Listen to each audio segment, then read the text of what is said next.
शुक्लाम्बरधरं विष्णुं शशिवर्णं चतुर्भुजं प्रसन्नवदनं ध्यायेत् सर्वविघ्नोपशान्तये।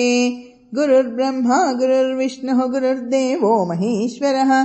गुरुः साक्षात् परं ब्रह्म तस्मै श्रीगुरवे नमः। देवावूचुः क्षमस्व भगवत्यम्ब क्षमाशीले परात्परे शुद्धसत्त्वस्वरूपे च कोपादिपरिवर्जिते उपमे सर्वसाध्वीनां देवीनां देवपूजिते त्वया विना जगत्सर्वं मृततुल्यं च निष्फलं सर्वसम्पत्स्वरूपा त्वं सर्वेषां सर्वरूपिणी रासेश्वर्यधिदेवी त्वं त्वत्कलाः सर्वयोषितः कैलासे पार्वती त्वं च क्षीरोदे सिन्धुकन्यका स्वर्गे च स्वर्गलक्ष्मीस्त्वं मर्त्यलक्ष्मीश्च भूतले वैकुण्ठे च महालक्ष्मीर्देवदेवी सरस्वती गङ्गा च तुलसी त्वं च सावित्री ब्रह्मलोकतः कृष्णप्राणाधिदेवी त्वं गोलोके राधिका स्वयं रासे रासेश्वरी त्वं च बृन्दावनवने वने कृष्णप्रिया त्वं भाण्डीरे चन्द्राचन्दनकानने विरजा चम्पकवने शतशृङ्गे च सुन्दरी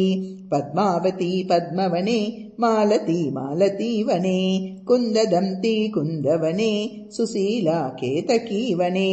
कदम्बमाला त्वं देवी कदम्बकाननेऽपि च राजलक्ष्मीः राजगृहे गृहलक्ष्मीर्गृहे गृहे इत्युक्ताः देवताः सर्वाः मुनयो मनवस्तथा रुरुदुर्नम्रवदनाः शुष्ककण्ठोष्ठतालुकाः इति लक्ष्मीस्तवं पुण्यं सर्वदेवैः कृतं शुभं यः पठेत् प्रातरुत्थाय स वै सर्वं लभेद् ध्रुवम् अभार्यो लभते भार्यां विनीतां सुसुतां सतीं सुशीलां सुन्दरीं रम्याम् अतिसुप्रियवादिनीं पुत्रपौत्रवतीं शुद्धां कुलजां कोमलां वराम् अपुत्रो लभते पुत्रं वैष्णवं चिरञ्जीविनम् परमैश्वर्ययुक्तं च विद्यावन्तं यशस्विनं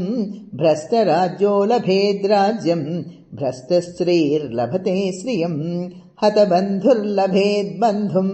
धनभ्रष्टो धनं लभेत् कीर्तिहीनो लभेत् कीर्तिं प्रतिष्ठां च लभेद् ध्रुवम् सर्वमङ्गलदं स्तोत्रं शोकसन्तापनाशनं हर्षानन्दकरं शश्वद् धर्ममोक्षसुहृत्प्रदम् इति सर्वदेवाः कृतलक्ष्मी स्तोत्रं सम्पूर्णम्।